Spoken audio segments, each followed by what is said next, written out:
ha preso avvio Economia in classe, il progetto di educazione economico-finanziaria promosso da Obiettivo Benessere, associazione sostenuta da Prima Cassa Credito Cooperativo e da Confcooperative FVG.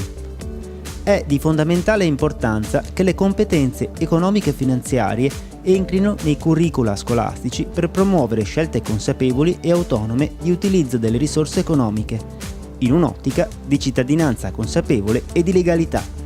ha detto Giuseppe Graffi Brunoro, presidente di Confcooperative FVG, in occasione dell'avvio del progetto a Martignacco. I percorsi di sensibilizzazione e approfondimento prevedono il coinvolgimento di oltre 200 studenti delle scuole secondarie di primo grado, la Valussi di Udine, il Virgili di Martignacco e l'Angeli di Tercento.